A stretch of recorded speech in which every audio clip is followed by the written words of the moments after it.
Well, welcome everybody. It's a little bit after 10. So yes, why don't we go ahead and get started with the quarter four already. Oregon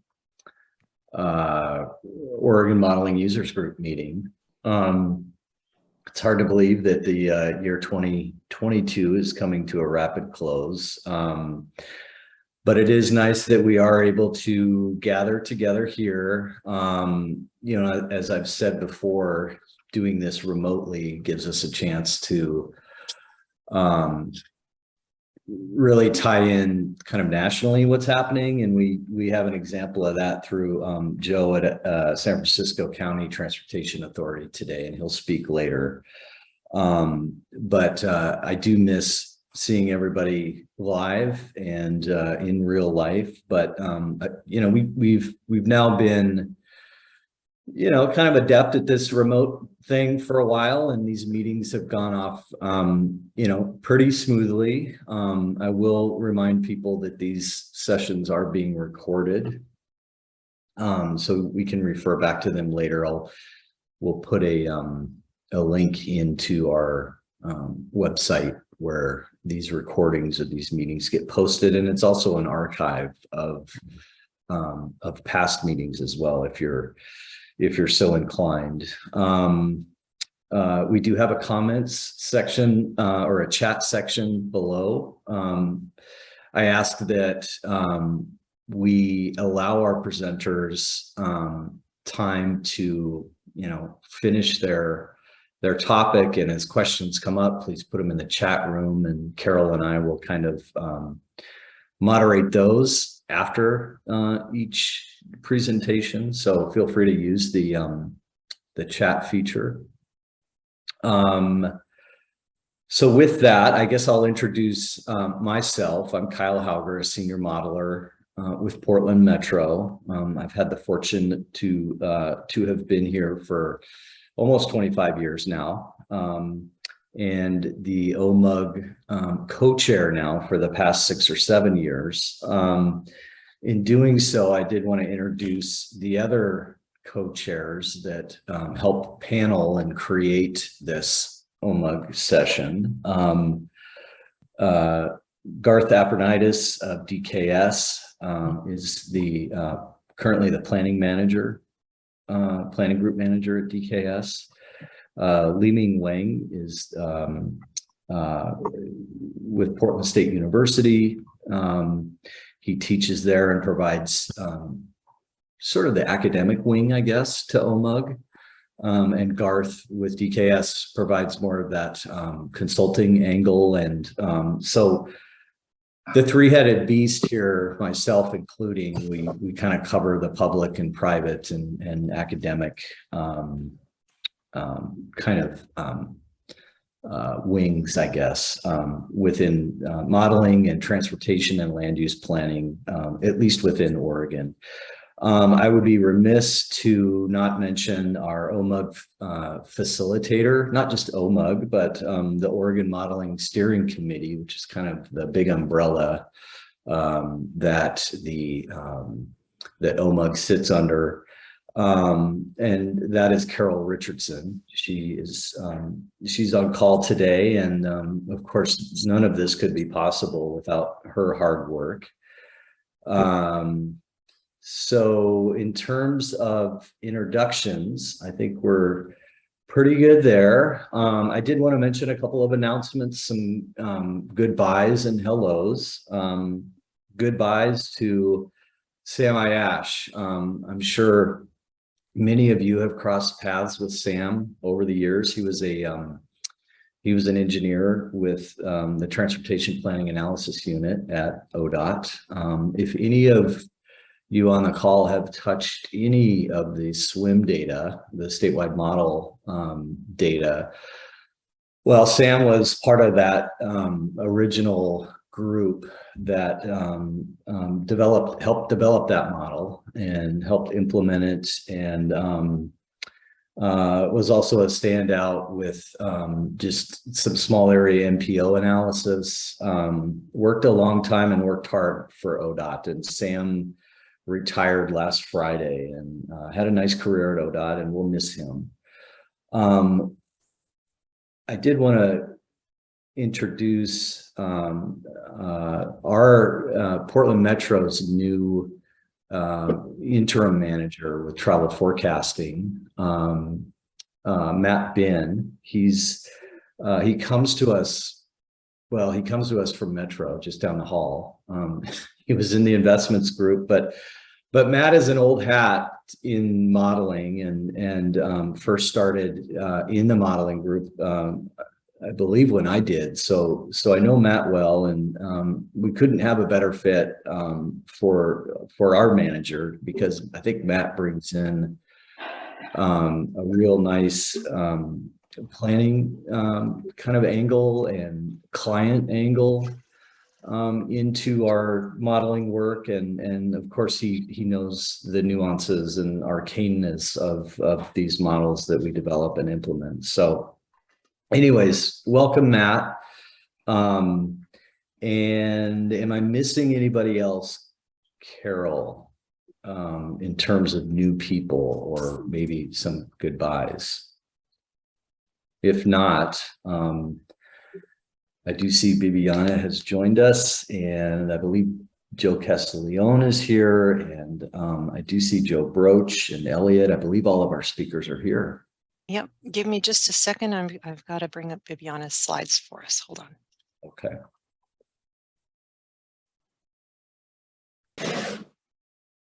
Maybe while you're bringing up her slides, I'll try to introduce you appropriately, Bibiana. I know that you've been around TriMet as long as I've been around Metro, but if you haven't met Bibiana, she's the manager of mobility and location-based services with TriMet.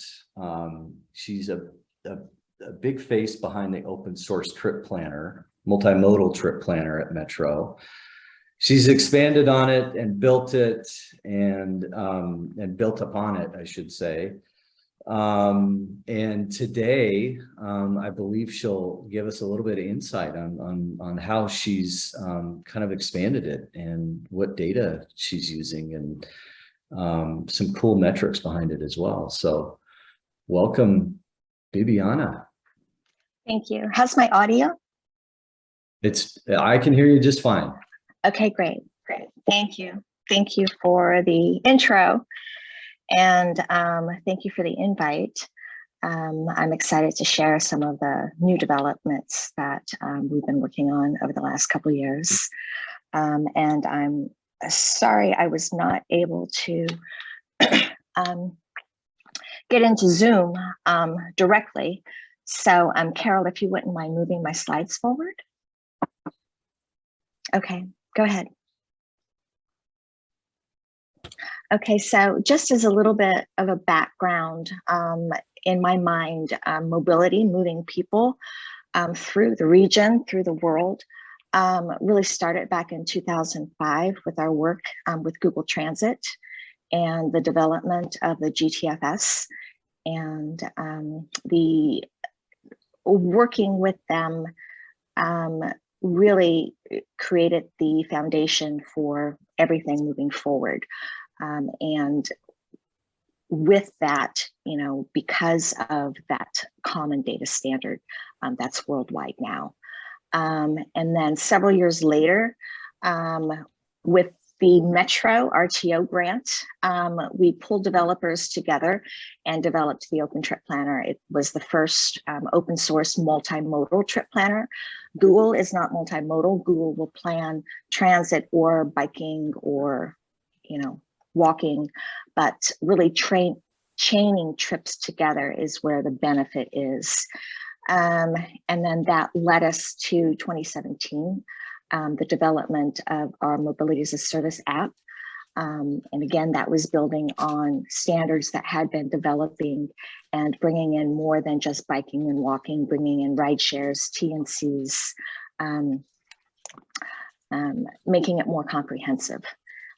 And there's more information at trimet.org/mod, and that leads us to today. So we took that next step with the IMI grant, and we're building out the platform. So next slide.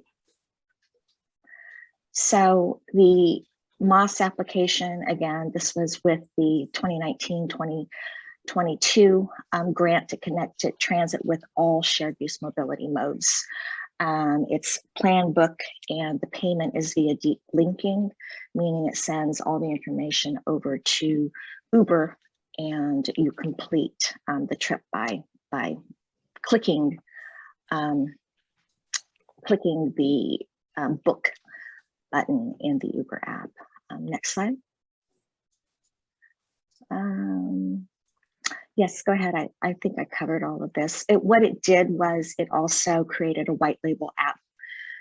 And the mobility as a service, the plan, book, and pay has actually been, the result of that was a white label app. And that white label app has been implemented by a lot of other transit agencies. Again, if you go to trimet.org/mod, we have just about everything you want, including a link to that white label app and a list of the other transit agencies that have implemented it. I might say that it's easily replicable because it's based on open standards and open data. And just the benefits of multimodal. I might add that the first time I actually used a prototype of this application, I had flown in late on a Sunday night with limited transit service. It would have taken me an hour and a half to get home, would have cost me about $35 with Uber. And I used the application, the extended Open Trip Planner app, and it planned my trip with Uber and transit. It said, take Uber down to the first stop on the 75. And it kept my time and my cost for Uber down in half. And, it was then that, the big realization came that this is really beneficial for low income and seniors, and, just bringing that benefit of accessibility to a broader audience that's affordable. So next slide. And that brings us to the IMI where we are today. And there's 3 parts to it. We're expanding the HOP Fast Pass. We have Sophia and her team has been working with PBOT on the transportation wallet. That's part of it. And we also have real-time arrival improvements and then the smart mobility platform. Go ahead. So we've got quite a few partners that have been working with us and sharing data, including Uber and Waze. So it's been really great to work with them and to continue collaboration. So go ahead, next slide.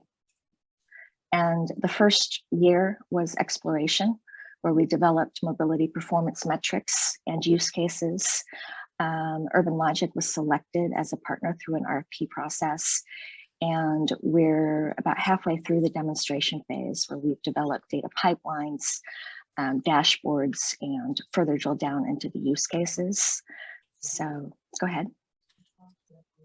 And the main purpose, the main objective of the Smart Mobility Platform, it's really a foundation for all mobility initiatives and technologies beyond just an application. It's to really manage and monitor how this huge ecosystem of not just transit, but every method of transportation that can be integrated in, including the infrastructure, to, again, better manage and assess and really study incentives too. Go ahead, next slide. So this is a very, very high level diagram of what's going on here. But in the bottom portion, this is processed and validated geospatial data. And again, it supports mobility analysis, new and emerging technologies and tools. So up in the upper left-hand corner, you'll see the multi-modal trip planning app. We don't see that as the core of mobility management. We see that as a byproduct. We intentionally went out in the RFP to ensure that our application and this foundation was built on open architecture, open data, and open standards, not open source software, but open architecture to ensure replicability and plug and play. So there's a lot of service planning apps coming out, modeling tools. We have other applications in the agency, and the whole idea is to have that data in one place and have it validated in one place and be able to plug in new applications and new tools as they become available. So go ahead. A couple things. This is kind of part of the data. This is an example of some of the data sets that we have in there. Again, Uber, Lime, Waze data, the Metro Arliss data, the TriMet data. Historically, a lot of transit agencies, they have the operational data sets, but this is bringing more information together, including our hot fast pass. I think everyone's familiar with that. INRIX data, open weather, OpenStreetMap, which is our standard base map that supports routing, census infrastructure such as TSPs, et cetera, et cetera. And not only are we bringing this data in, a lot of it through pipelines, but we're also storing it, we're inferring it, we're blending it, so it's smarter than the sum of its parts. Go ahead, next slide. This is just an example. It's a web-based tool that is again laid on top of this platform so that you can visualize metrics. Go ahead, next slide. And again, going beyond just basic transit operations and NTD reporting, that's more specific to analyzing mobility throughout the region. Go ahead. I might mention machine learning. It's basically improving next arrival information. So we're bringing in time deviations, traffic data, and we're bringing this all together and we're monitoring the progress of it. So next slide. Some of the use cases that we're getting into with regards to the ODX analysis. I think everyone's familiar again with our hot fast pass, it's tap on only. And I think everyone realizes the advantage of really inferring and getting those travel patterns through the destination. Go ahead. Again, this is really providing us new insights, the origin and the destination, the model that Urban Logic built for us. And we're continuing to validate it. Next slide. And here's a use case that was used for our comprehensive service plan.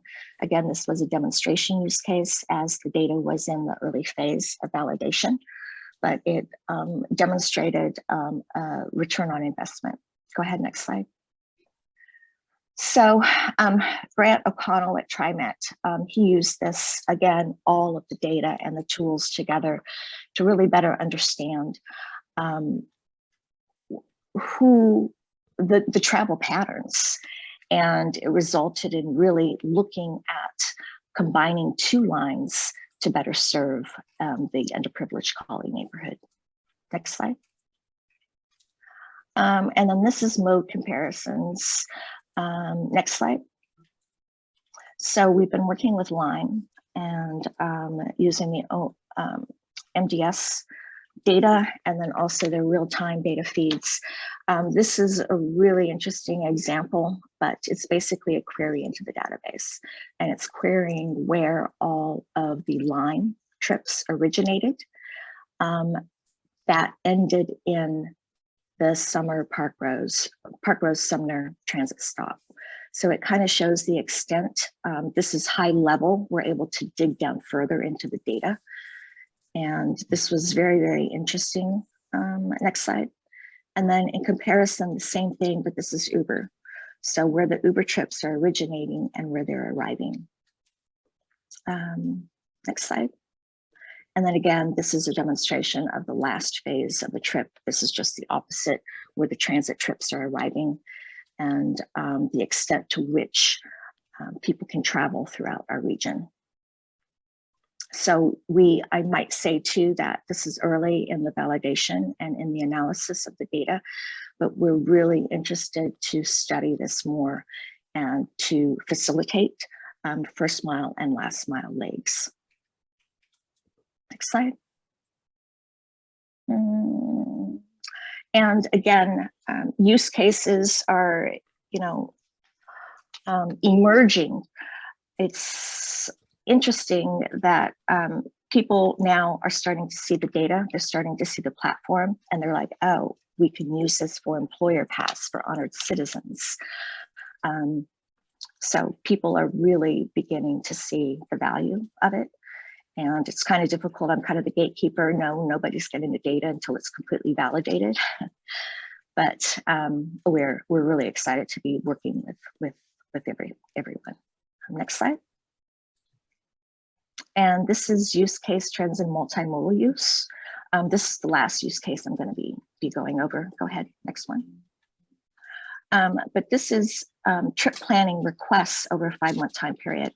And at the top, you see transit-only trips. And at the bottom, you see transit plus Uber, Lime, and bike share requests. So we have there's a lot of tools and different UIs on top of our trip planning engine, but there's one engine, so we're able to study the requests coming into it. Next slide. And it's really interesting. This is looking at the requests over a 5-month time period. And you're able to see patterns in this.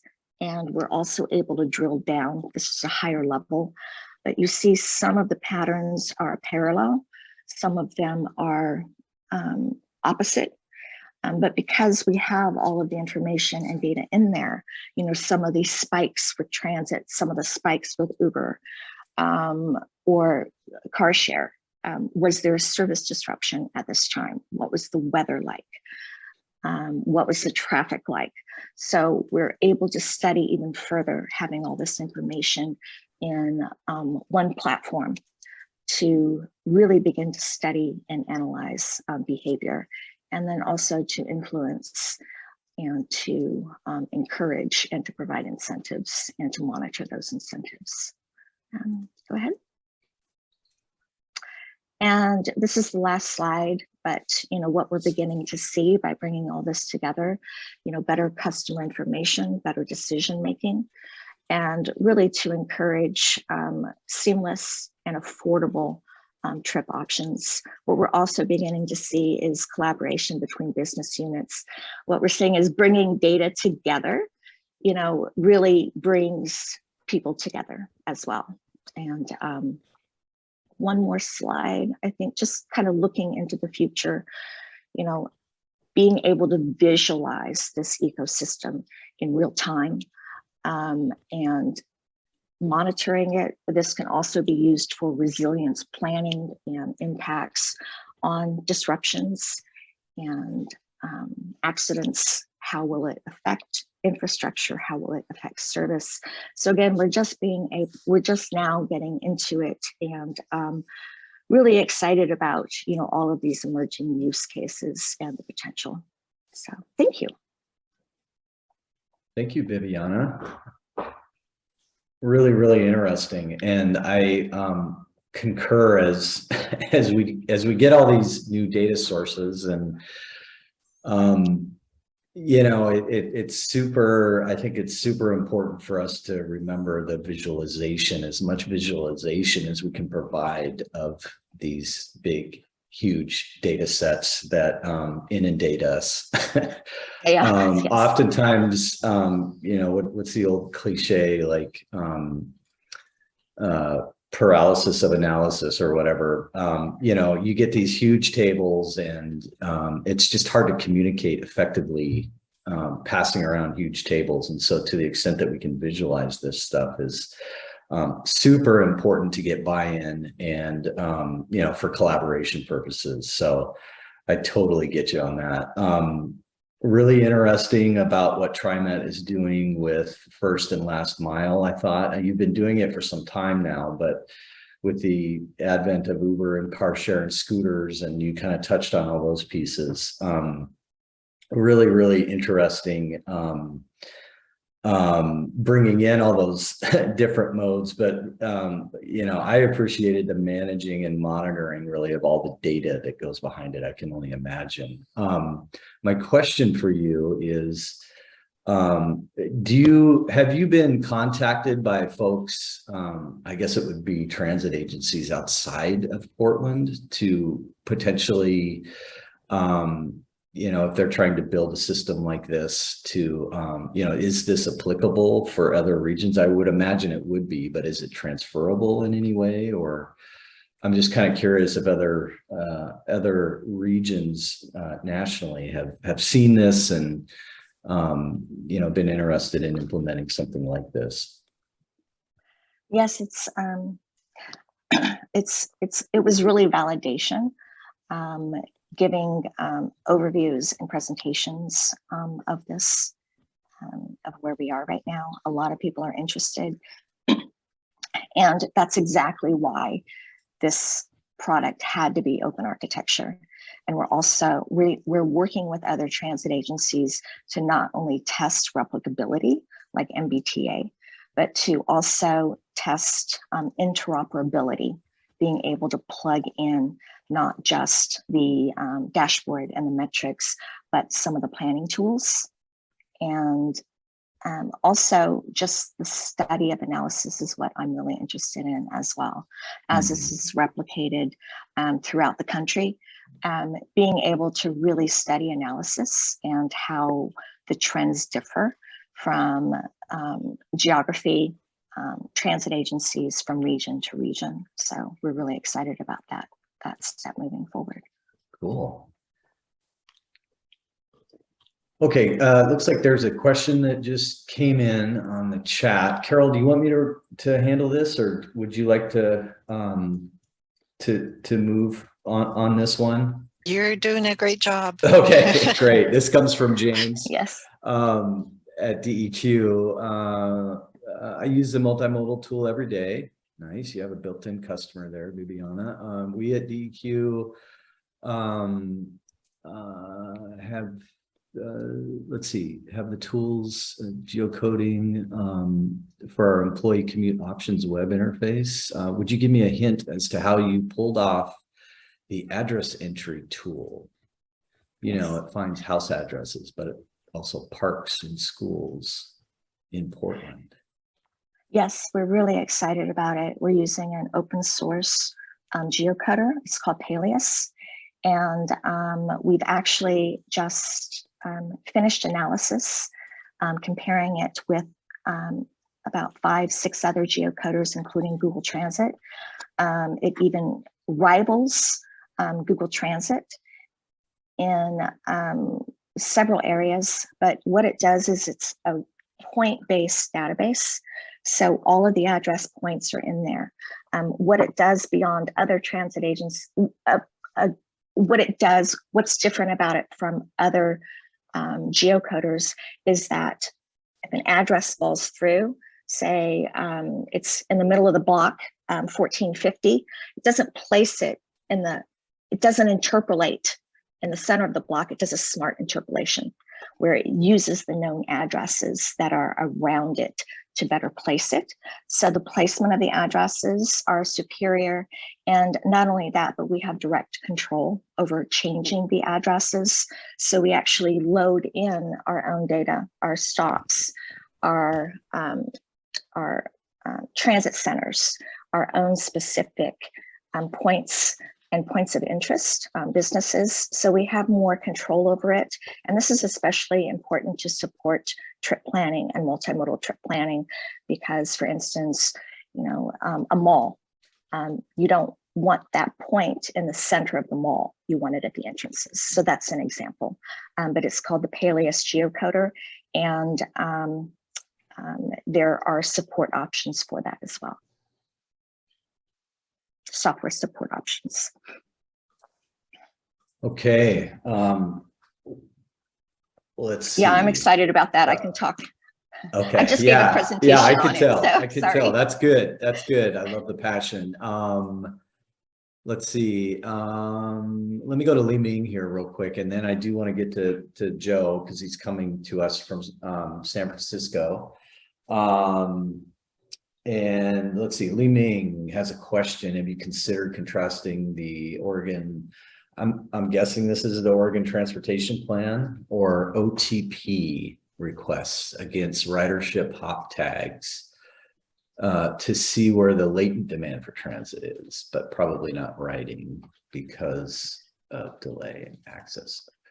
Open Trip Planner. Thank you, Li Ming. So I butchered the question there. Sorry, Bibiana. I hope you can read Li Ming's question there and make sense of it. I can't really read it, Okay. but what I will say is we're really early on in the use cases, and this is a great example of what planners are starting to do. Okay, we've got this data. Can we figure this out? Can we solve this problem? And that's a great example of what's going on right now. Okay, so thank you for that question. And I'm going to capture that question and bring it back to our group. Okay, yeah. So it sounds like it's in the works. Let's see. Okay. Yeah, it looks like James is just thanking you for the Peleus link. So I think with that, thank you, Bibiana. Really cool, interesting work that you're doing, and look forward to, you know, after everything's validated and things are up and working, probably have you back and we'll see how things are going. Next, let's move to Joe Castiglione from San Francisco's County Transportation Authority. Joe is the Deputy Director for Technology, Data, and Analysis. Joe's been around the block a while. He was at, I remember Joe at RSG, Joe, were you at Sandag as well, maybe for a while? No, although okay. I live down in San Diego. Okay, so, all right. I must be thinking of somebody else. Sure. And Joe's with SFCTA now. He's going to be talking about TNCs and their survey insights from California. And secretly, I hope he shows us some of the cool visualizations of TNC metrics. They're almost real time. I was kind of poking around on the SFCTA website, looking at pickup and drop offs by time of day in different parts of the city. Really cool website. But if not, I'm sure Joe can send you a link to that website, and it's really interesting information and visualization, I should say. But with that, Joe, take it away. Thanks so much for that very kind introduction. I'm not going to actually show you any visualizations today, but I would certainly encourage you to go to our website, where we do have a bunch of information that is interactive visualizations, not only of TNC data, including something, stuff that we haven't, I don't think a lot of people have seen before, like what TNCs do when they're not in service. But also not quite real-time performance monitoring and all that sort of stuff. I will say, on a related note, though, for any who are particularly interested, my talk today is about some travel diary surveying that we've done. We actually have a visualization platform that was developed to help visualize travel diary survey, which has really proved to be super critical in our own QA/QC of the data. It's all open source. You can get it off our GitHub site. It takes about 1 to 2 hours to get it all set up. So it's really straightforward. So that is a visualization piece that's related to what I'm going to talk about now. But let me just bring up my screen and go into full screen mode. Can you all see this? Looks good. All right, cool. So I want to talk to you about I call it recent California Travel Diary survey findings. And it's actually from a bunch of surveys. So back in late 2009, early 2019, we did a bunch of travel diary surveying. The first round of it was very much focused just on the Bay Area. However, we then did a second round just a few months later that gathered information from 3 California regions, not only the San Francisco Bay Area, but also portions of LA and Orange County, almost all of Orange County, but mostly kind of west side focused of LA, because LA is insanely huge, and then also San Diego County. I want to upfront, this is kind of branded as a SFCTA presentation, because that's the template I had. But in fact, there were a lot of parties that were involved in this. First and foremost, our collaboration with folks at MTC. They were partners with whom we worked really closely throughout all of this. The second is Caltrans. It was through an SB1 grant that funded the data collection in the other 2 regions, as well as augmented the Bay Area travel data collection. Our partners, peer agencies down at SANDAG and SCAG, and then finally RSG, whose app, Our Moves, we deployed for this. I want to talk very briefly about the nature of the surveys themselves. They're a little bit different than some of the surveys folks may have done in the past. Number one, it was 100% app-based. So all the surveying was done using RSG's Our Moves app. With respect to the kind of recruitment, it was 100% random address-based recruitment. We did do oversampling in order to try and pull in more TNC trips. And for the most part, that was successful. But it was random address based, which allowed us to not have to invent new methods for kind of non-random address based expansion, which is super key. It was person based rather than trying to collect data from everybody in a household. And this was primarily for 2 reasons, really. One, it's more cost effective to try and get this data. 2, that most of the TNC users, not all, tend to be adults. And 3, and they were really kind of what we were hoping to capture an oversample of. And 3 is that most of our models, with the very few exceptions, are largely, kind of adult person-based models. There are, some household-based models that we develop, maybe a vehicle availability model at a household level. And certainly there are some children models, school activity generation or destination choice or mode choice. But the vast majority of the trips that we are capturing in our models are made by adults. It was a whole week worth of data, 7 days of data collection. A lot of people are concerned that you're not going to get, there's going to be attrition through that. We actually got on average something like 6.5 days of data from every participant. So, we didn't get a lot of attrition. Just to note, I mentioned this before, it's 100% pre-pandemic. So we're not seeing any kind of COVID effects in any of this.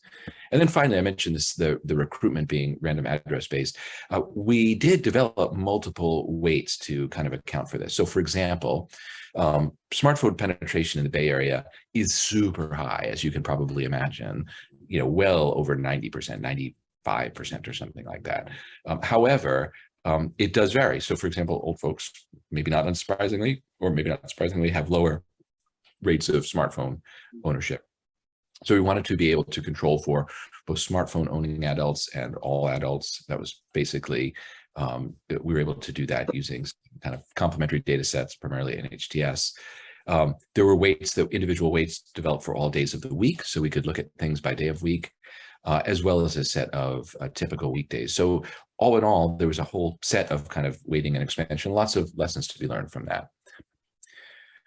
I'm going to talk first about the Bay Area data that we did, Bay Area data collection, and then talk about the 3 zones. And the reason why I have this slide up, I'm sure you've seen stuff like, summaries like this before, but it's really to talk about some of the challenges. Now, we very much had a few use cases for this data, or these data. One, of course, was for our model development, which I alluded to a moment ago, but certainly we wanted to be able to say something about travel in the region writ large. It had been 10 years or so since a household travel or travel diary survey had been done.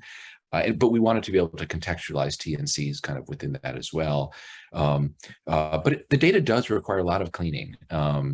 As I'm sure everybody on this call probably knows, what you see in these two tables is kind of a summary of the raw data that we got from RSG for all trips, all days of week, and then just our focus down to the weekday. And again, this is just the Bay Area data set. This is not the 3 statewide areas. And you actually do lose a lot of trips. So we started, for example, with about 175,000 trips raw delivered to us. That would include kind of unlinked trips, extraneous trips, et cetera. By the time we're actually getting down to building tours for use in modeling, right? So where we have all of the information, all of the trips on the tours, all of the tours for a person on a given person day, we lose about, more than 30% of the trips. So it's about 121,000 trips. Not a small number, but you just have to be kind of clear about that. When we looked at the weekday, it was a little bit better. We started with about 84,000 trips and it dropped to about 70,000 trips. In total, it was about 28,000, 29,000 person days in the whole data set and about 16,000 person days in the weekday data set.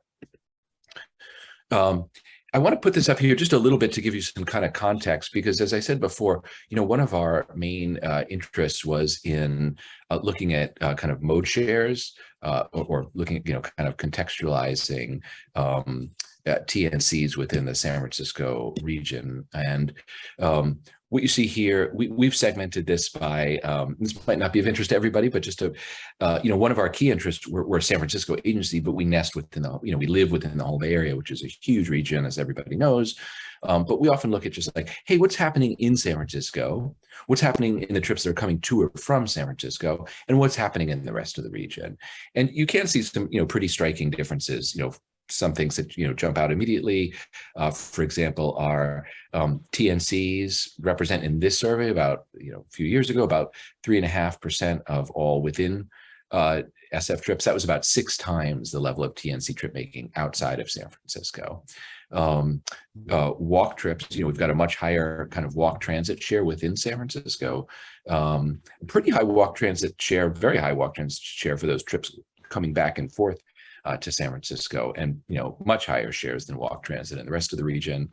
And interestingly, or maybe not surprisingly, walk trips comprise a massive amount of the trip making that's happening in San Francisco, almost 45%, as opposed to about 11% in the rest of the region.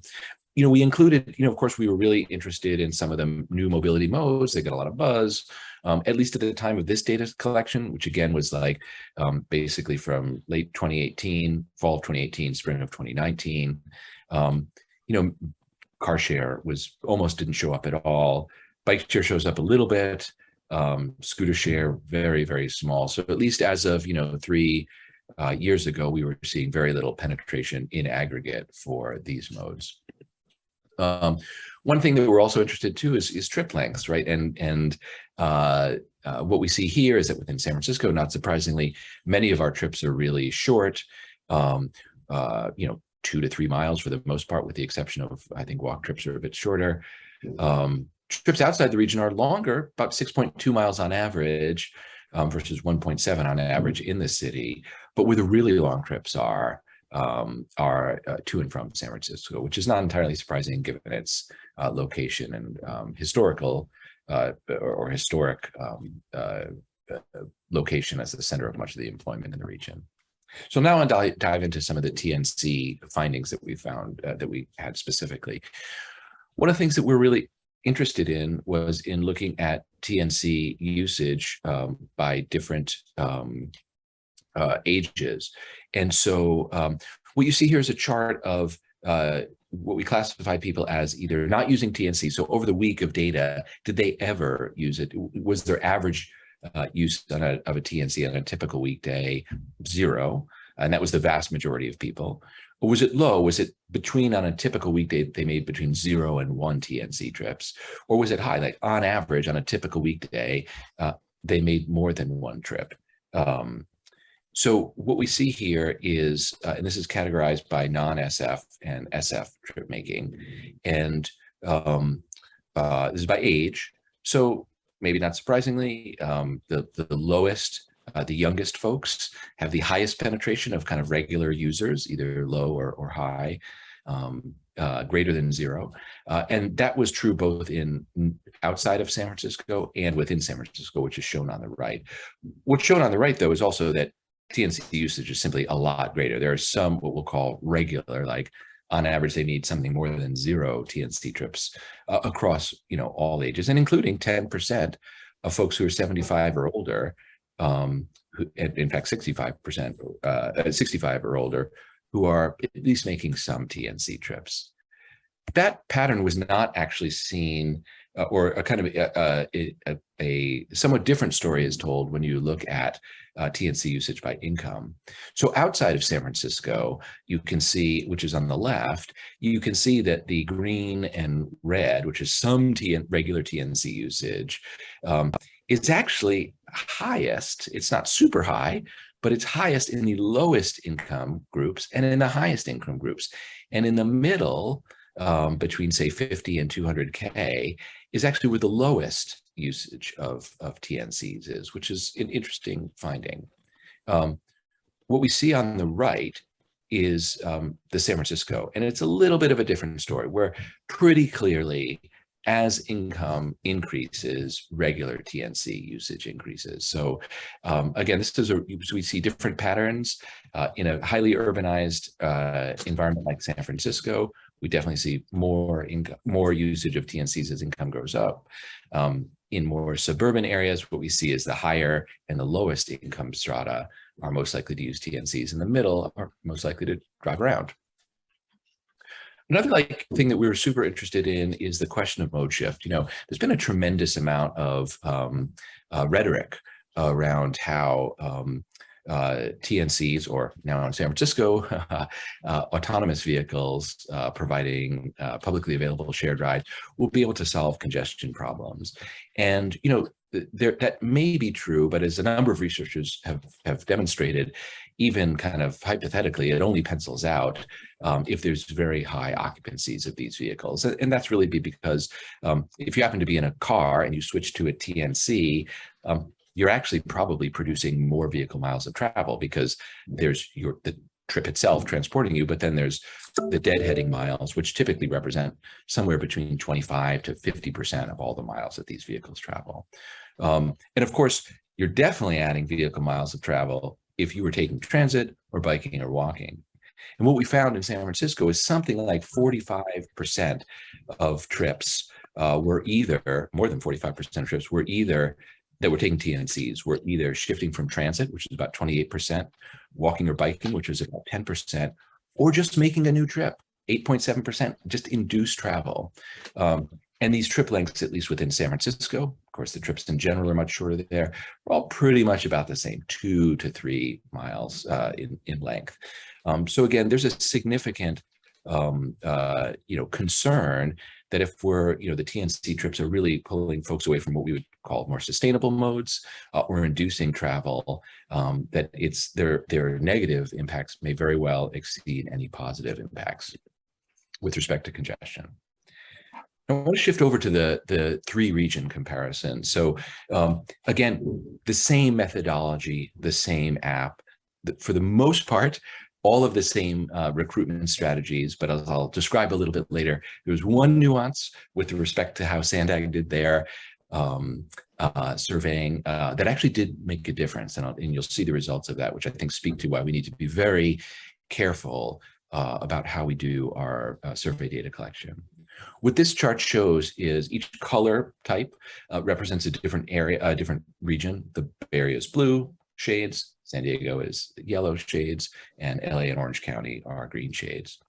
And this is a little, maybe not entirely surprising chart to see. The darker shades are the weekday summaries, and the lighter colors are the weekend summaries. And what this shows is a pretty consistent story across all of the regions, which is that drive alone is much higher share of travel on weekdays and much lower on weekends. And I guess in a complementary way, shared rides are lower on weekdays and higher on weekends. You can also see something about the overall kind of mode shares across the different regions, with San Diego and LA obviously having higher drive mode shares than the Bay Area, and the Bay Area generally having higher walk and transit mode shares. you can see in all of this that TNCs are a very small share of all the trips in all of these regions. Here's something where I alluded to some of the challenges with and the need to be extremely kind of rigorous and sensitive about how recruitment is done. What we see here is a comparison of trip purposes on the right, excuse me, on the left. These are all trips, not just TNC trips specifically. And actually, there's a fair amount of consistency across all of the regions in terms of the share of overall travel. The only things that kind of pop out a little bit is that there's a little bit less escorting down in the San Diego region, a little bit more social recreational trips in the San Diego region. Otherwise, they're broadly consistent with each other. What we see on the right is a kind of a zoom in just on the TNC trips. And so there's a couple of ways that you can look at that. One is that, you can see that there are certain purposes that are simply really not used very often. I shouldn't say not used, but not used as often, which are things like TNCs are not used as often for things like escorting or shopping. For the Bay Area and LA regions, we actually do see some fairly kind of consistent, fairly reasonable consistency across those regions. But as you can see, the yellow bars for Sandag really pop out a lot. And you can see that I note this in the kind of weighted, and I'll elaborate this on just a moment, where for some reason, we have these very high levels of, in the expanded survey, meals using TNCs or social recreational using TNCs, and very little personal business trips in the San Diego using TNCs in a way that kind of is jarring compared to the other two regions. And I'll come back to this in just a moment. One of our interests too was in, how different groups might be using TNCs. And so what this chart shows you, again, with the color scheme that indicates the region, the darker color represents the share of all trips made by this particular group. And the lighter color represents the share of all TNC trips made by this particular group. So for example, for the Hispanic population, which is shown on the far left, we can see in the Bay Area, they're about 22%.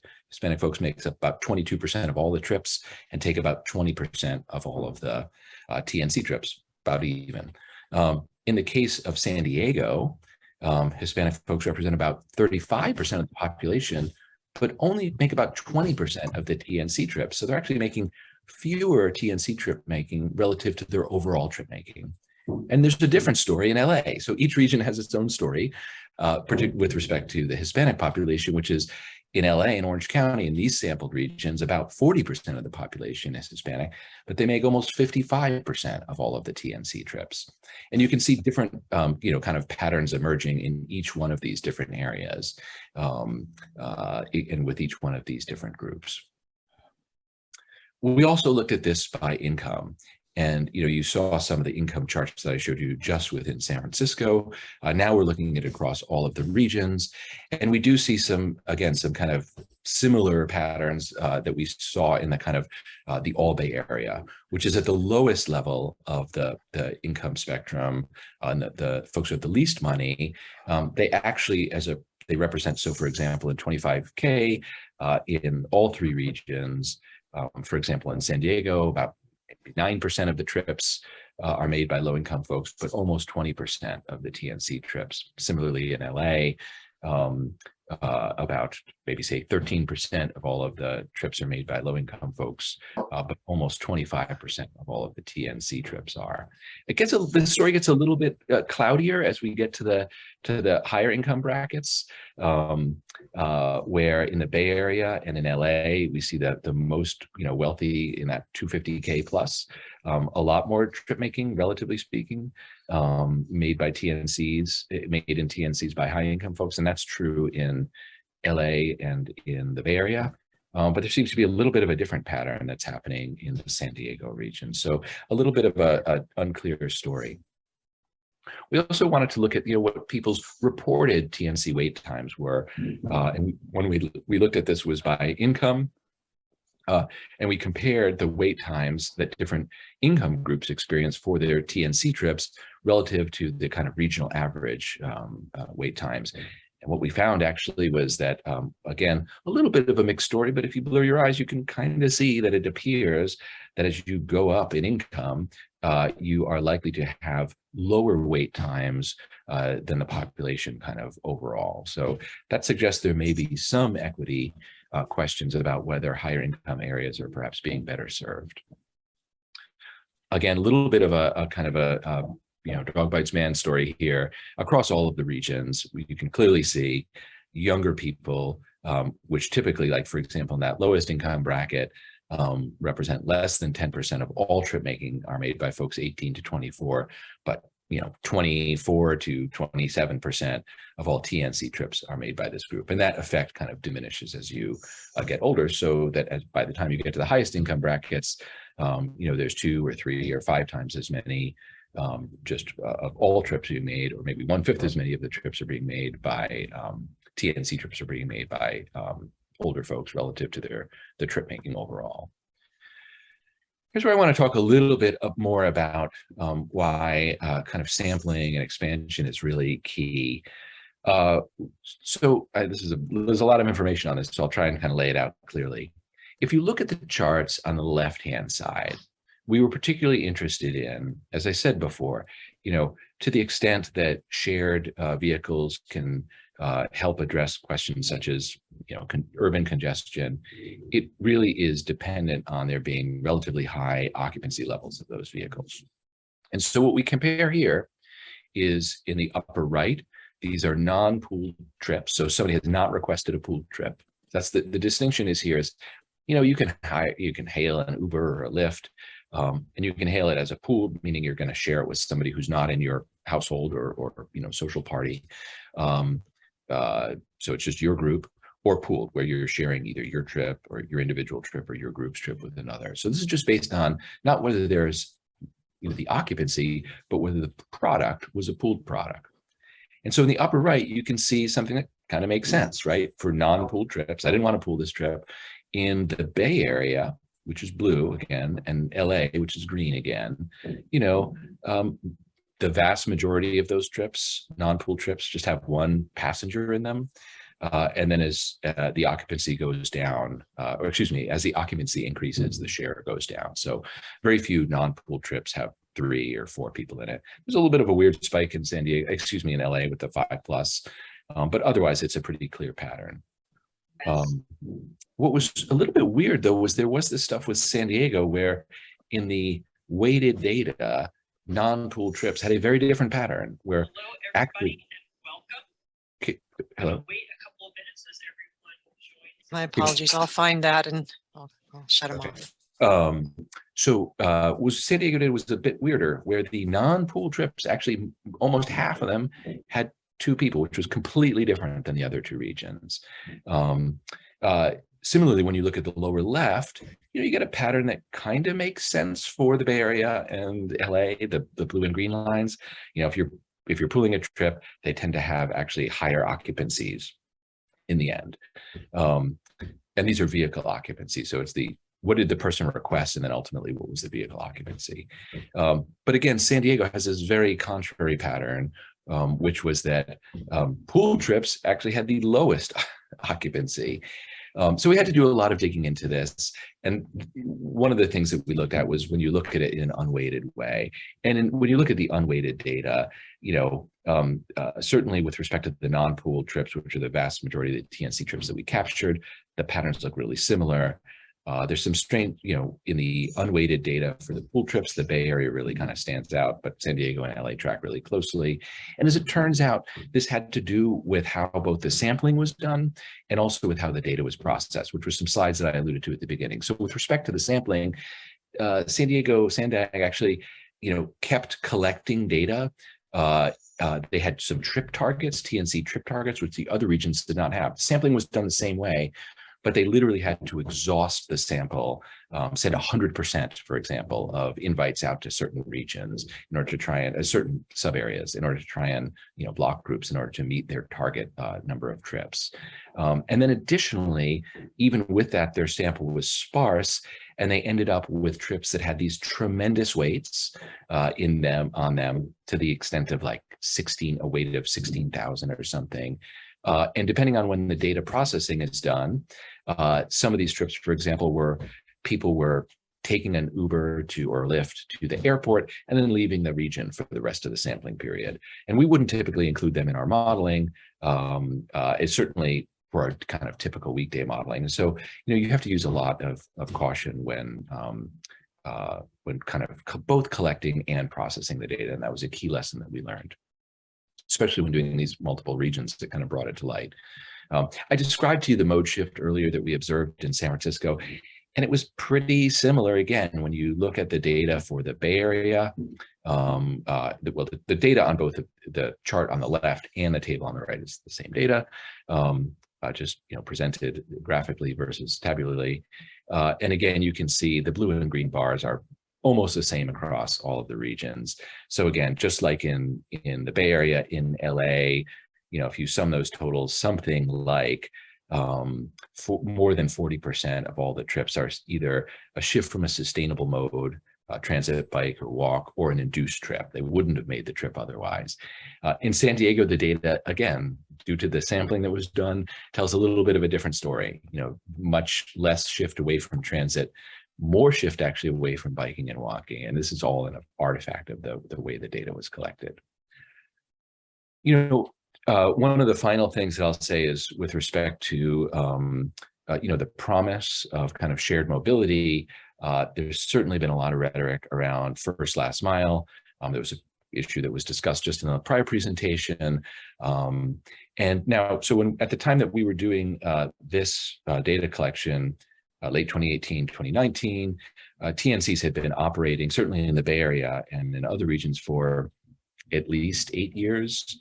And of course, certainly in San Francisco, in the Bay Area, and LA as well, maybe less so in San Diego, there's an incredibly rich transit service. So, if there was an opportunity to really have TNCs provide first, last mile access to transit, you would think that it would probably start to show up a little bit because it would have had time to kind of mature as a market. We actually didn't really see that. What we see here, and if you look at the kind of TNCs, that table has the 3 columns for transit access mode and 3 columns for transit egress mode. In the case of transit access in the Bay Area, less than 1% of the trips use TNCs to access transit. In San Diego, it was actually 0%. LA was a little bit higher, 2.7%. As an egress mode, generally across all regions, it was around 0.5%. So I think this speaks to the issue of while there may be the promise of TNCs as a first last mile option, even in mature transit-rich areas, that really hasn't happened. Now, why that hasn't happened, we can't answer that, but it certainly, as presently configured, we don't see that kind of happening kind of on the ground. And with that, I'm happy to take any questions, and I can either maybe stop sharing or I could leave this up if people want to reference individual slides. Yeah, we had we had a bit of a chat going on that we've got, I don't know, 5 minutes or so to kind of review some of the questions that came up in the chat. But first off, thank you, Joe. Really, really interesting as always. Findings and presentations and charts, and super easy to understand. California is such a big market, and I think you did a great job dissecting it into regional differences and trend patterns within kind of each big metropolitan area within California, which is a difficult task. And in particular, I appreciated the equity lens around a lot of the metrics that you provided. With that, I guess one of the first comments that popped up was around the income, and I believe this was on slide 9, and you had mentioned it as well. I believe it was just in the San Francisco kind of test area where you were having low income folks outside. I believe it was non-SF area. You were having low income folks kind of as relatively high users of TNC, and that evoked some discussion amongst the attendees today about maybe some rationale as to why that was going on. And I'm wondering if maybe you could elaborate a little bit more about that phenomenon and maybe some reasons why that may have been occurring. I mean, we haven't done a deep dive on this particular question. I should say that there was a similar survey that was done, not as part of our effort, but a year or two earlier for SACOG, the Sacramento region. And they similarly observed this, well, if you look at it the other way, kind of a U-shaped distribution of usage with the highest and lowest income brackets using it the most. I mean, I think our hypothesis would simply be maybe that there's two factors at work. First and foremost, vehicle availability. That what we may be seeing is that there may be limited vehicle access within those, or ownership within some of those lower income households. So the availability of this kind of lower cost alternative, given that TNC costs were both lower, and also the increased availability. Taxi supplies have been, previously pretty heavily regulated. So now there was a larger fleet. We estimated in San Francisco it was between 10 to 15 times as large as the taxi fleet at any given hour of the day. So a combination of both increased availability, reduced costs, that it would serve this market better. But I think it's a question that certainly warrants further investigation. Yeah, thank you for that. Yeah, Eliot had chimed in, and to the point of, people just may not have another option and just need to get places urgently.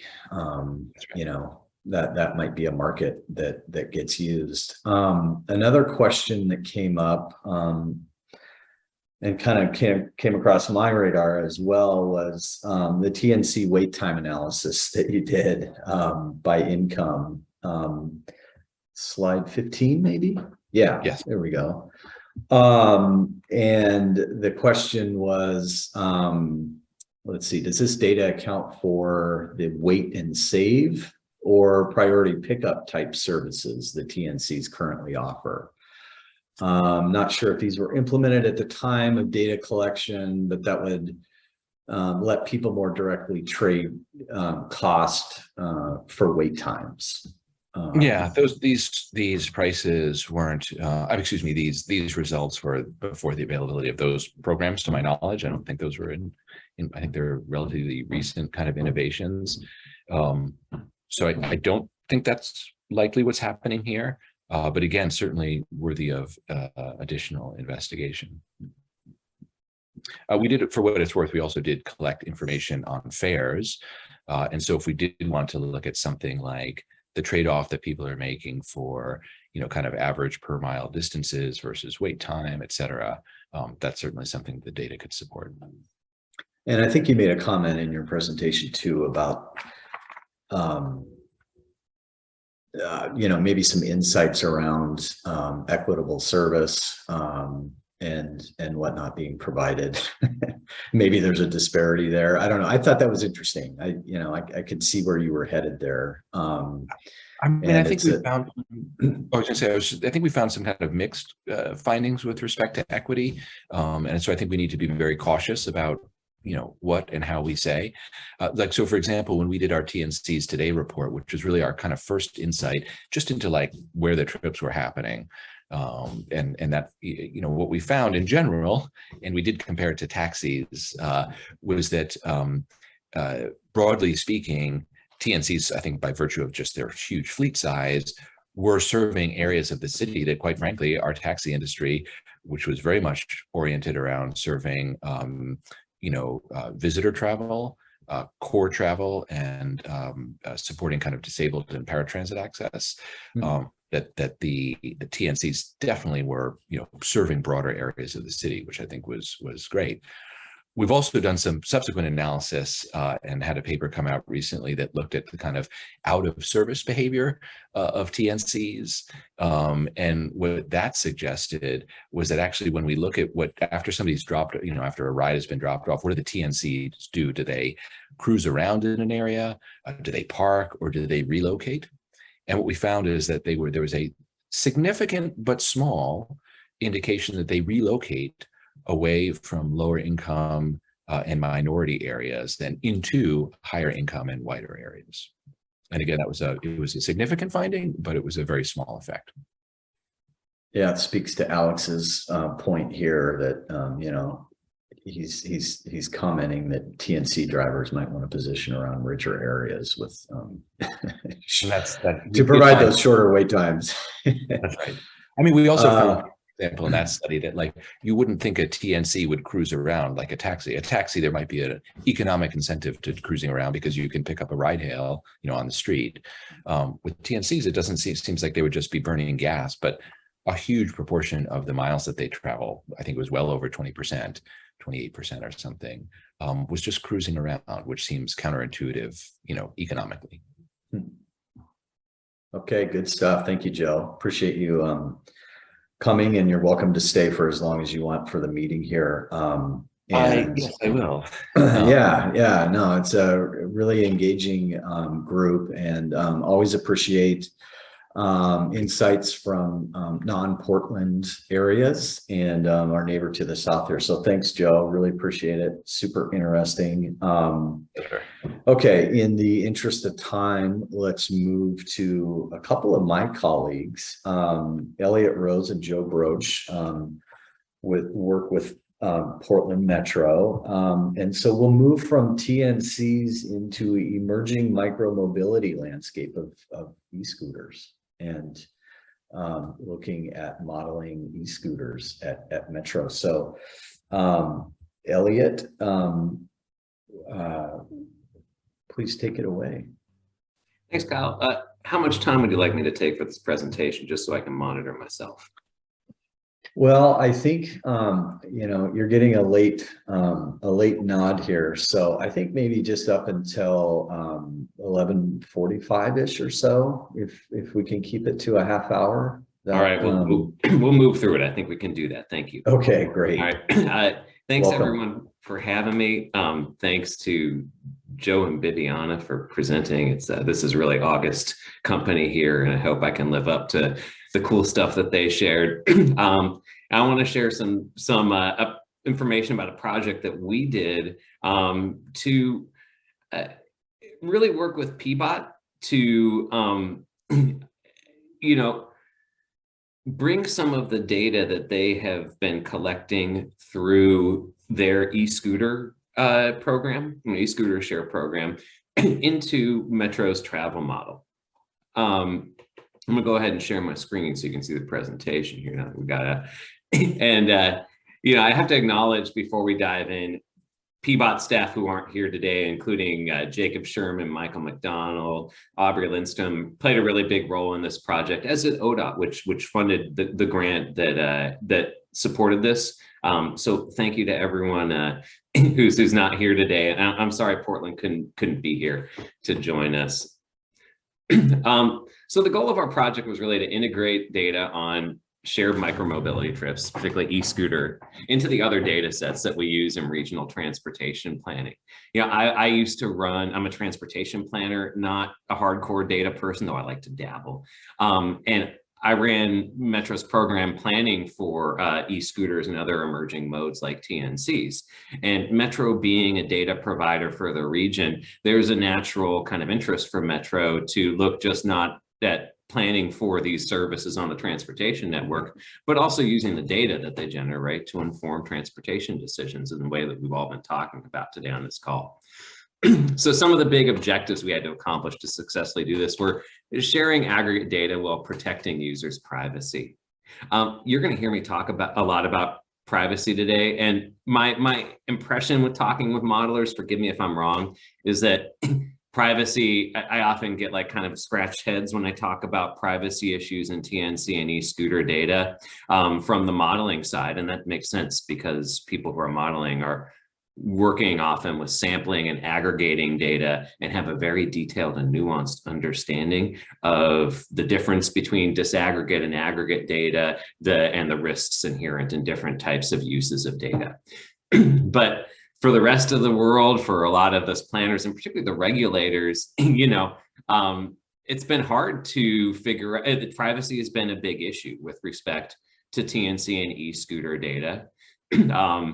There have been some really interesting studies, even pre-TNCs, that showed how publicly available taxi data could be used to identify the locations of celebrities' homes who use taxis in New York. There have been lawsuits between Uber as well as privacy advocates and cities over how this data is shared.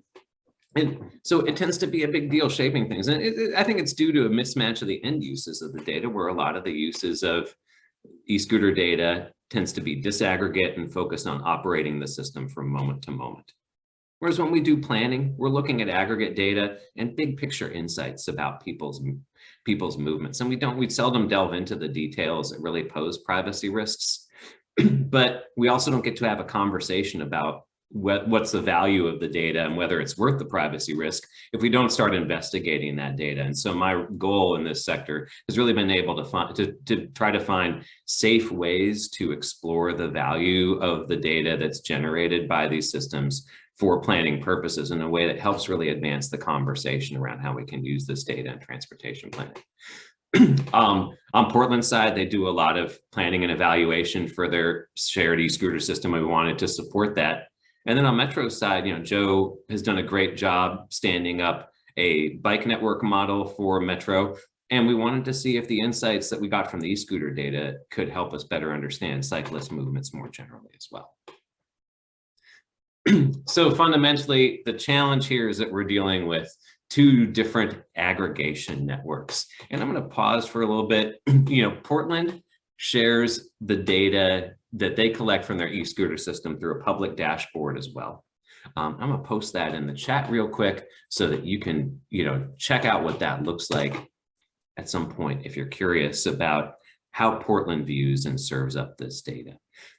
But one of the challenges we were dealing with is that PBOT drew cells around the scooter data that were designed to preserve anonymity in the scooter data. So when they're aggregating trip ins, they aggregate to this network that's shown. It's really drawn to include to make sure that there are at least 3 scooter origins or destinations in any one of these scooter trip origins or destinations in any one of these zones, so that you're never showing data on an individual trip that could expose an individual's travel patterns. And also, they draw their cells pretty tightly around parks and street segments, because those are areas that might generate some scooter trips, but since they don't have destination, specific land use destinations or residences there, you might want to monitor those locations a little bit more closely. Also because scooters have some quirks in how they're regulated in parks in Portland. So meanwhile, on the right-hand side of this, I have Metro's zonal network. We have several different zonal networks that we use in travel modeling. This is the finest zone network we use. It's called our microanalysis zones. That should be a mu instead of an M on the MAZs, but I'm kind of lazy.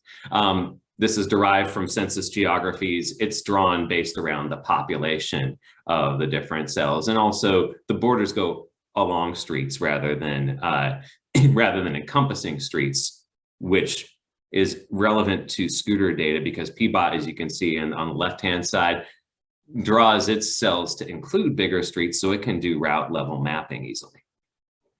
There's a different view of these two networks. This is in a more suburban area where land uses are less dense and more spread out.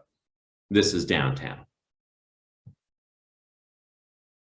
Okay, so what we were really charged with doing before we could use any of this data was we had to find a way to re-aggregate the data that Portland collects in a way that protects protects privacy and addresses those concerns I talked about earlier, and at the same time is providing useful insights for transportation planning. We looked at a bunch of different options here. I'm not going to go through everything on this side, but we considered different geographic scales, different months of the year, different days of the week in our aggregations, and that led us to aggregations that included a wide range of numbers of records, everything from 10 up to almost 400,000. the choices that we finally went with in our preferred aggregation for this data set are shown in bold.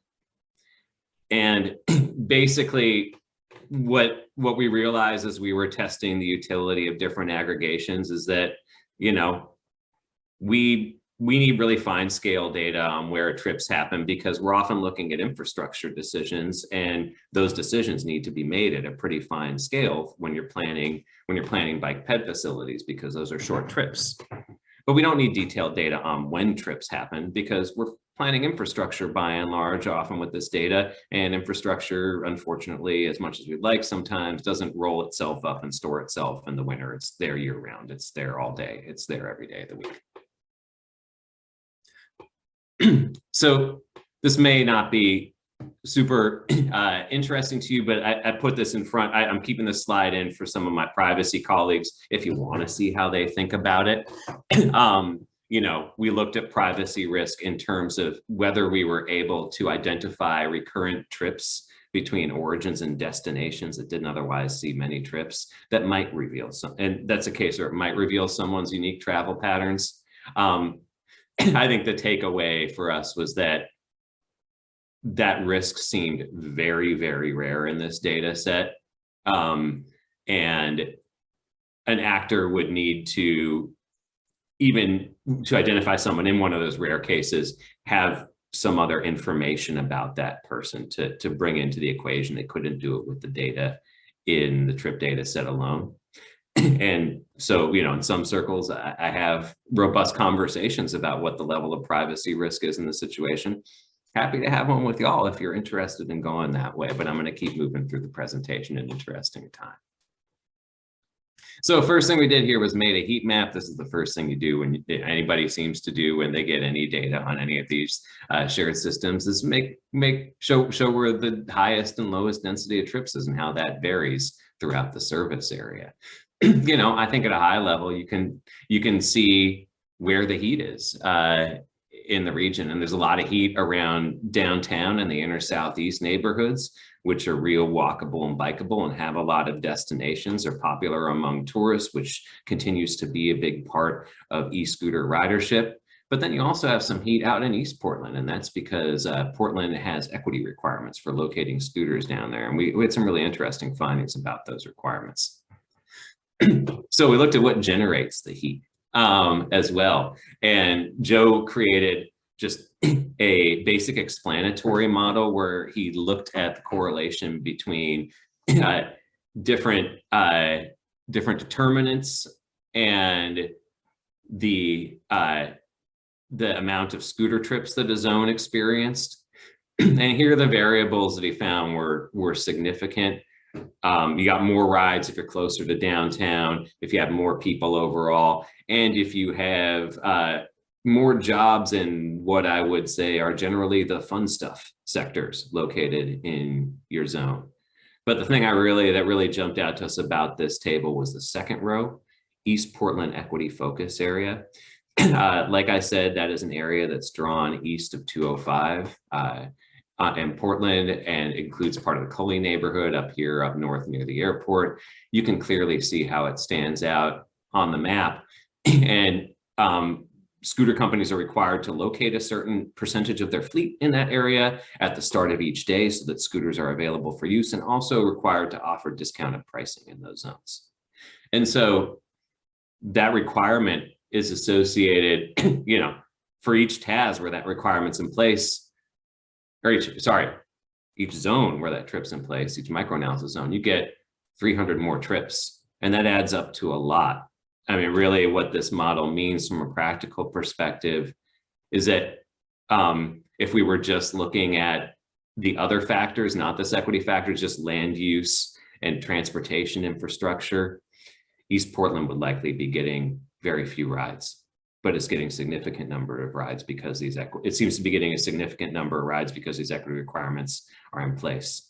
That said, you know, cost, as I mentioned about TNCs in the chat, cost of scooter trips has been fluctuating a little bit. Companies offer discounts in East Portland, but they don't actually report the costs of trips in the specification. that they use to report data to the city of Portland. It's an optional field, and they aren't filling it out, and that's fine, but it limits some of the insights we're able to get on equity from this data. Joe also looked at how far out of the way scooter users need to travel to take a safe route. And what this is really looking at is the extent to which someone has to go out of their way to use a route that's on high quality bicycle facilities versus to just take the most direct allowable bicycle route to their destination. And it's it's weighting that by the number of people who are taking trips in each zone. So what you're seeing is you have a high density of people who are going out of their way to take safe scooter trips in various places throughout the region, both in some pockets of downtown and the inner east side where usage is really high. And then you also see some areas kind of further out in East Portland along, along Powell Boulevard and up here in Coley, or along 205 right here, light up in terms of, and those indicate places where adding more infrastructure could potentially benefit a disproportionate amount of scooter users. Joe actually has two cool metrics of bicycle inconvenience that he works into the model. This lower one is the one I talked about first. How much longer is the most direct high quality route than the most direct bikeable route? There's also another measure he's worked out that's how much longer is just the most direct route you can bike on than the most direct drivable route. It basically factors with the fact that you can't bike on throughways and other restricted access roads. And when we break out the results for this, for the whole Portland service area versus East Portland, that factor is a bigger impedance in East Portland. And then the lack of a high quality route is the bigger impedance in the rest of the city. And, you see, so what that says to us is we got two different issues to completing the street network to support active transportation. In most of the region, it's about getting high quality bike facilities. But in East Portland, where the street grid's still not fully connected and doesn't offer a lot of direct routes for bicyclists, it may just be about providing basic street connections that make the grid more permeable. And so Joe used some of this work to actually, model how many more scooter trips we might see if we built out the regional bike network in full. This is something that we dream about at Metro, building out the regional bike network in full. There's a lot of it yet to build. And this is kind of illustrative, right? Because if we did, we don't do that. This assumes we build it out all at once. And of course, we'd always prioritize the most significant interventions and most significant facilities first. But this gives you a picture of where you'd expect to see more trips if you built out the network. And, again, you see a different picture of where, you'd potentially see more scooter ridership from providing safer facilities. That certainly happens in the core of the region, but there are also a lot of other places around the region that need it. So I think I covered all of these findings here. And before I just turn it over to y'all for the conversation, I want to make sure, Joe, do you have anything to add? Did I get anything wrong from your excellent work on this?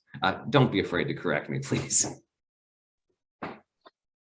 No, that was a great summary, Eliot.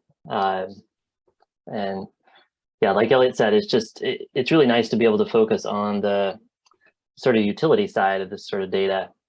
And I was excited to work on it because we all know we're all sitting on really exciting data like this, and sharing it even interagency with our partners and friends is sometimes maybe more difficult than we would like it to be. And we sometimes maybe get hung up on privacy or just don't have the resources to transfer the data, honestly. And it was neat to be able to work with the city of Portland and kind of show what we could do with this data if we shared more often. Thanks, Eliot. And yeah, happy to take questions.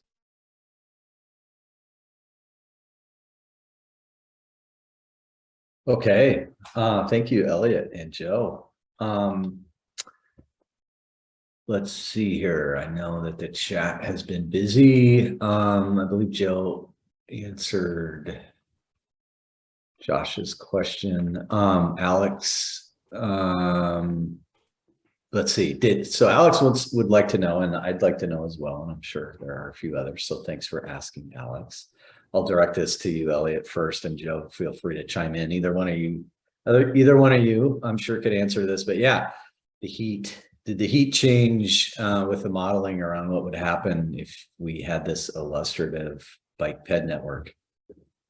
I'm actually going to punt that to Joe because I just know that Joe looked at this data in so much greater detail than he shared with me, as he does on this. So maybe, yeah, I think I follow the question. Maybe I'll just ask Alex to say, do you mean the distribution of the trips? Is that what you're saying?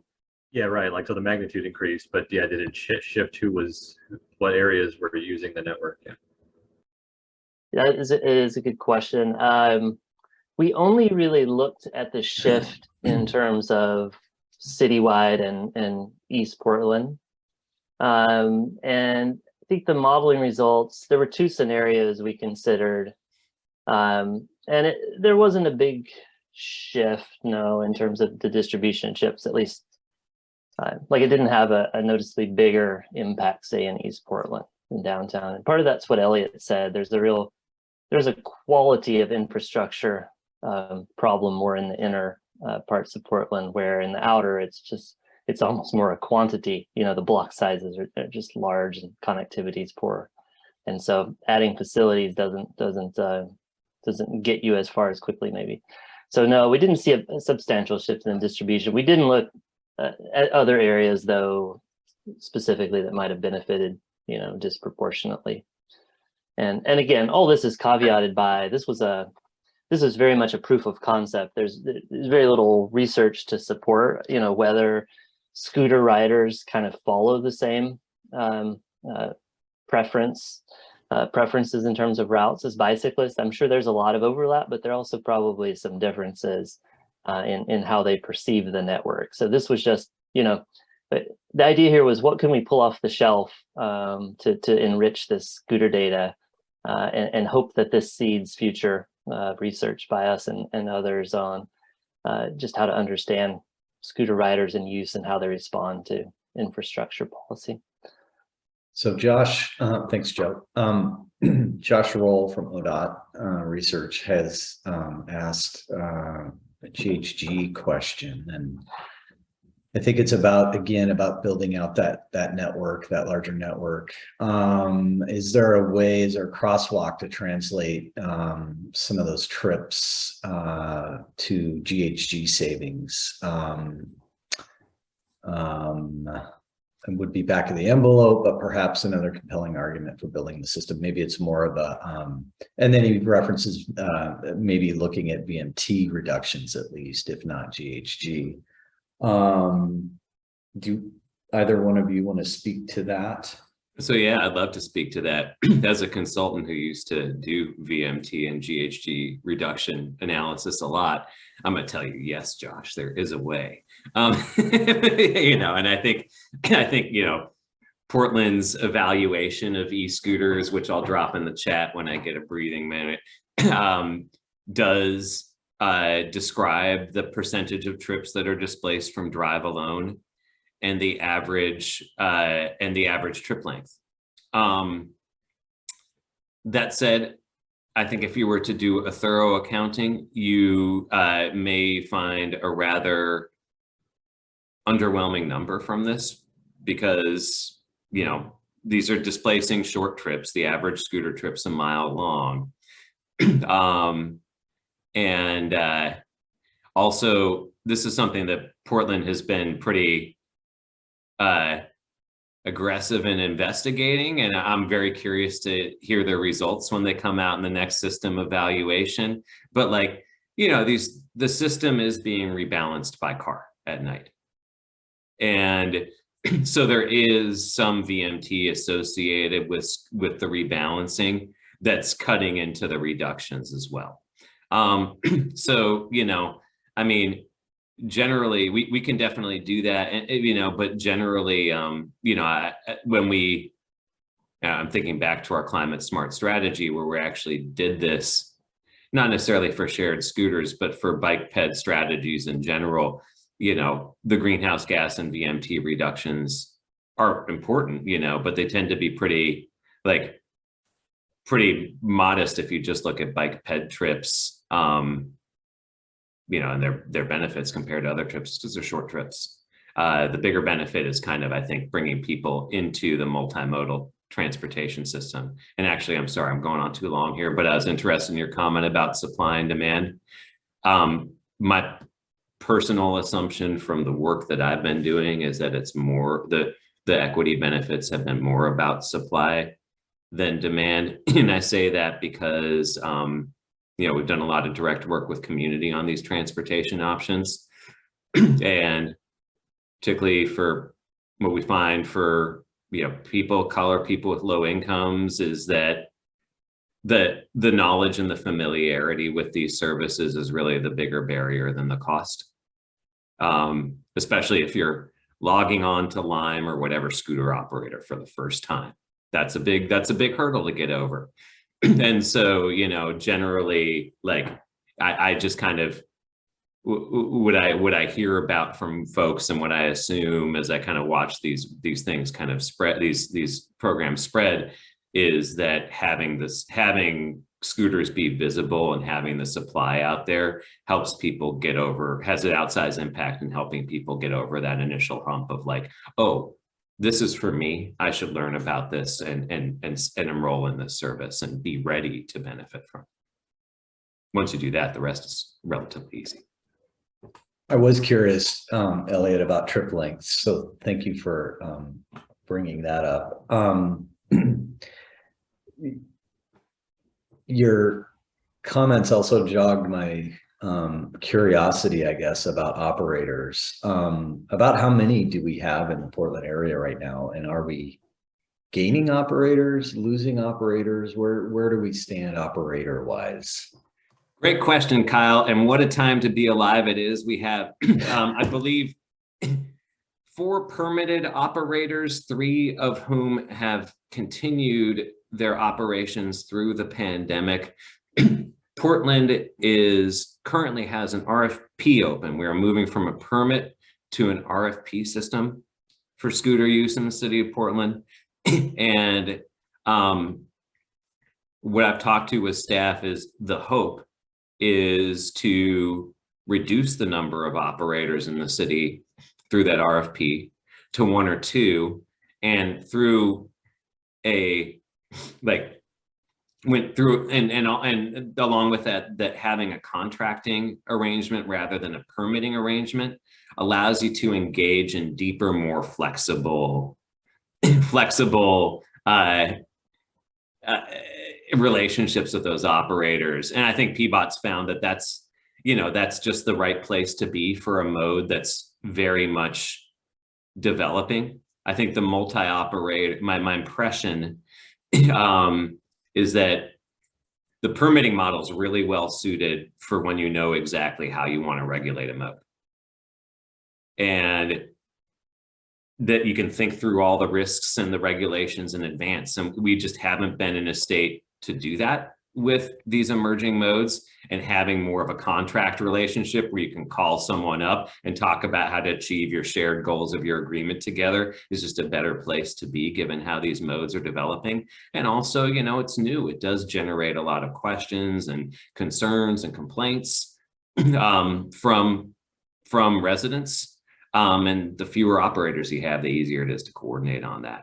So I think, so it'll be interesting to see where we end up in the city of Portland and how that changes how things are operated. But we're moving to fewer, so the city's moving to fewer operators right now.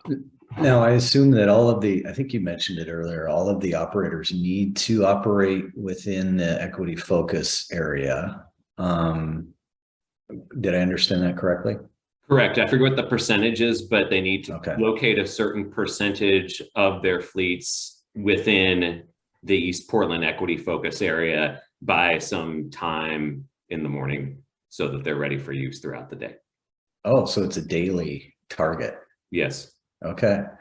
Are there any operators that function exclusively in that area and don't serve other areas of the region? No. Okay. No, and I think this is something really, you know, I think it's a really important, something I pay attention to a lot as someone whose job is regional coordination. Portland is able, I think, to get the outcomes that they are in their equity focus areas because they have a market downtown and in the Inner East Side where all the operators want to be, and allowing the operators to be there creates an incentive that they can leverage to get operators to serve places that they wouldn't serve naturally. Oh, that's interesting. Okay. And, so yeah. Would it be too harsh to say subsidizing the equity areas? Is that too harsh of a word? I mean, I'd have to think that through. Yeah. But off the top of my head, insofar as Portland and any city doing this work spends a significant amount of staff time managing the program. Mm-hmm. I think Portland's probably been, between 0.8 and 1.3 FTEs on this program, as long as I've been watching them, and they do a lot of great work with that. I just meant more from the, I guess a disproportionate amount of that work goes to supporting Sure. scooters and equity focus areas. Sure. I maybe my question should have been more targeted around the actual market of user. Like, is there so much more usage downtown and they're getting so much more cost per rider downtown and inner Southeast that it kind of makes up for the lack of cost per rider that they're required in these equity areas? I guess maybe that's a more targeted comment around my question. Yeah, scooter, they have to be able to profit enough from the markets that are hot to be able to make the whole system work, accounting for the markets that are cool. Okay. And this is a lesson to me. And I think it's really interesting right now. I want to say that every time Portland has a permit or RFP open for scooters, operators start pitching other cities and other jurisdictions in the region because they think it'll help, give them extra brownie points that, hey, of course you're going to let us into Portland. We're already in Tualatin, Beaverton, Tiger, Gresham, whatever other city they want to say they're in. So there's some opportunities for collaboration that often arise when a permit or RFP comes out. And, if y'all get one of those, if y'all are aware of people in your agency getting them, I think it's really important to be coordinating with Portland so that we're managing the whole system in the region to be able to collectively work out really well for our residents across the markets where scooters work naturally and those where they might need a little help, but where they might have an important equity benefit. Cool. All right. Makes sense. Thank you so much, Eliot, and for joining our group. Yeah, I want to just use my Milwaukee did allow Lime scooters at one point on a limited basis. Tualatin just to deal with Bird to let them in, and I'm not sure how that's showing up. And Bender are also rides that go into Gresham that are interesting from an interjurisdictional standpoint. Okay. Good stuff in micromobility happening. Okay, so this is the part now we are winding down, and hopefully I can give you a few minutes back of your morning here, but it has been a very engaging session so far. But just go to the order kind of announcements here. Thanks everybody. I believe we had a high number of 32, I think I saw in the participants at one point in today's show. So real good turnout, appreciate it. To let you know of upcoming events. These are future OMUG sessions. sticking on the mobility theme, you know, some of the policies, I know Portland Metro in particular has been very curious and interested in a lot of mobility policies for the region, moving away from levels of service and into more travel time sort of metrics for mobility. Continuing on this theme of activity sim in some of our activity-based modeling efforts and integration with VSUM from PTV. A future event that we do annually is a post-TRB brown bag. Historically, pre-COVID, that was an in-person kind of informal gathering at Portland State. That was fun. We used to go out to the food carts and bring all the yummy food cart food into a room that Li Ming would reserve for us at PSU and just kind of go over lessons learned and some interesting posters that we saw and interesting presentations we sat through at TRB. TRB is happening first part of, as it usually does, first part of January. It is in person this year. I believe it was in person last year as well, but things tend to be up and running there. I don't know. We'll see if we can do an in-person brown bag. I'll have to discuss that with the group here, but we'll always have a remote option as well. Probe data into travel demand models, another upcoming themed topic that we would like to explore more. And of course, we're always open to other ideas as well.